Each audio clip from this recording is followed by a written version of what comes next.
Yeah. So one of the things that really came across yesterday was all these fantastic applications. You know, I'm here with my IFF hat on. It's like, can we make them all talk the same language so that there's a kind of lowest common denominator of interoperability between them? So originally we wanted to kind of port the fast forward application that we saw demoed by the BBC yesterday to IFF and see if we could do that, but we couldn't get the source code to that, so we just did it anyway. So this is in two parts. What we did was take the German parliamentary debates data, which Joscha uses in FrameTrail to show parliamentary debates. They're not in a standardized format, so the first thing to do was to convert them to IFF, so we wrote a parser to convert them to IFF. So every single debate, there are around 3,500 of them, has a IFF manifest, which you can see here. And within that manifest, there's a canvas, this abstract space that represents, or abstract time in this case, that represents the debate. And in this case, the canvas is annotated with the video of the debate, and also an annotation list, which are the time fragmented transcriptions of the debate. And they target, you know, just as the video targets the spatial and time duration of the canvas, these textual transcriptions target time fragments of the canvas. So we wrote code to port all the FrameTrail data to IFF. Just to demonstrate that this is a real IFF manifest, here it is playing in a IFF client without any changes to this universal viewer. Let me just turn my sound on. So now this isn't showing the transcriptions because it doesn't have support for that yet. But what Joscha's been working on is a viewer that does take those transcriptions and play them. And so this should be reproducing the fast forward functionality. You can see here that we're, let me just scroll down a little bit. Lost the bottom of the, here we go. And as I navigate around the video, it should navigate around the transcriptions, and I can jump around and it tracks it. So this isn't new functionality in terms of, you know, there are other things that do this, but it's an example of taking the output of something that doesn't interoperate and turning it into something that does, so that any other IFF compliant viewer can consume this content. So we wanted to see whether the use case of fast forward can be met by the IFF data model, and there it is. So, cool. That's it, really.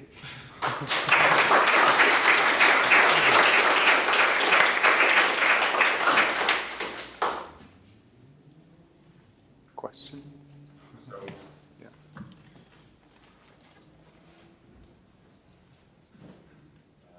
Great to see this. Question that might be in this direction or might be in this direction. Like, what would be required to have that transcript running in a client like Universal Viewer? Well, I mean, it runs here, so it's a question of adding in that functionality to the Universal Viewer, which is something we're going to do fairly soon. So it's, yeah, come back in 3 months and it should be there. The plan is to, for the British Library, they have the National Radio Archive and other broadcast news, and to have that equivalent functionality, but available as IFF for interoperability. So yeah, should be seeing that in the Universal Viewer soon as well.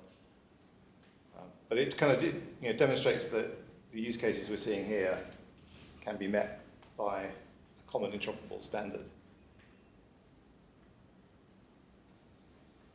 Any challenges that you faced? What was difficult? Because it sounded like it was very easy, and that it was just a matter of converting one file format into this specification. Or were there any challenges that you faced? So yeah, I mean, so it was I did the conversion, and Joscha did the fancy bit that you can see here.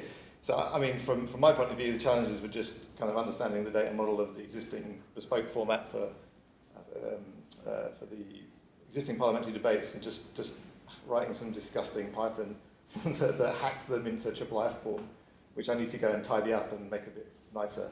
But I didn't encounter any kind of stumbling blocks. It was just plodding through it until I had the data out. Me neither.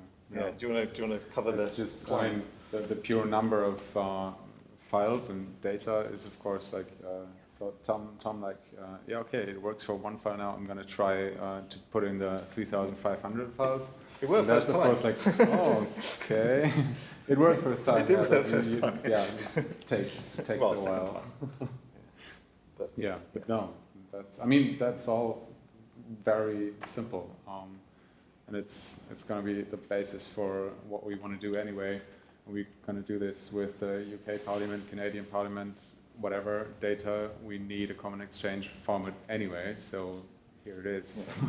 So I mean, these are just transformed from WebVTT essentially. So kind of combination of the metadata for each individual debate plus the WebVTT file for that debate. Now there is more interesting data, for example, that links to particular MPs and stuff like that, which we could enrich this with, but for now it's just the basic WebVTT textual content as annotations, but we could just kind of build up from there.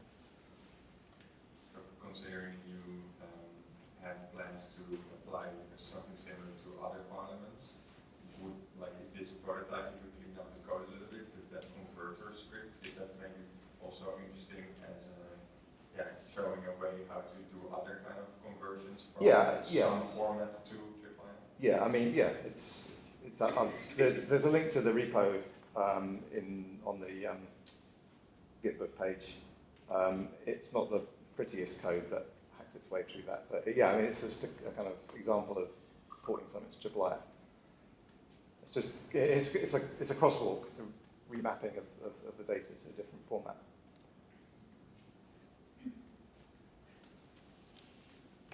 I have a question. So when we spoke with Josh at the very beginning, you mentioned that you were interested in like annotating the videos. You weren't sure whether to annotate it on the time code or on the text.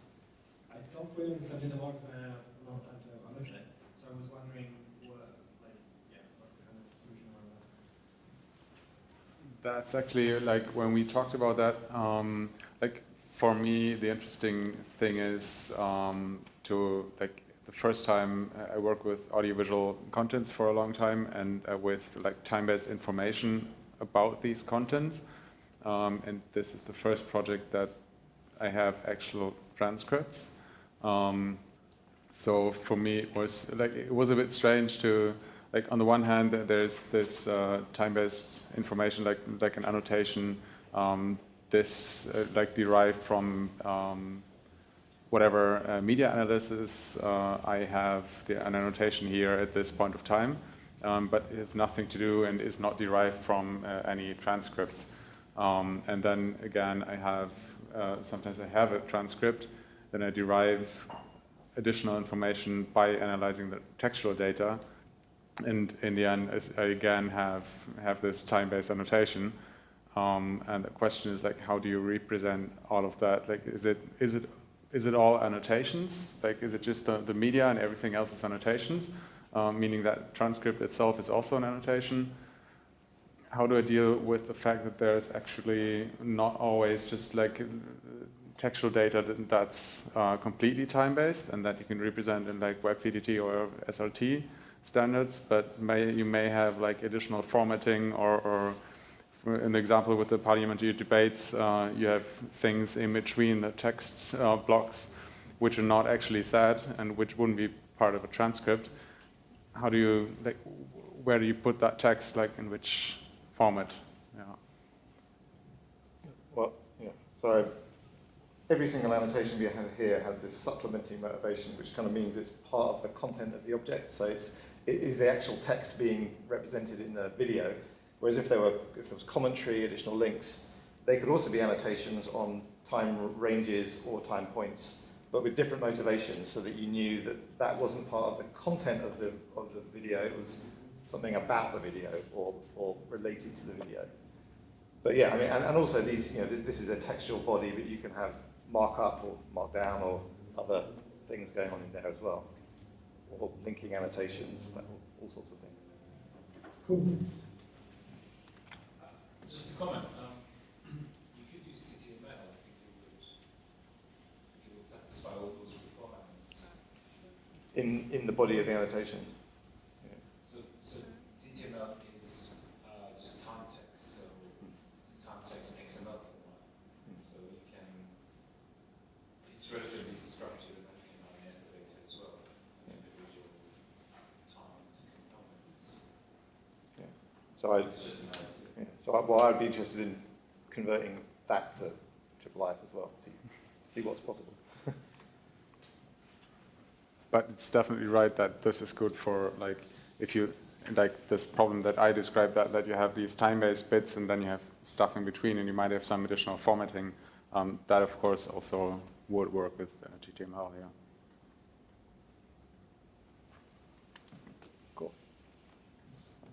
Thank you.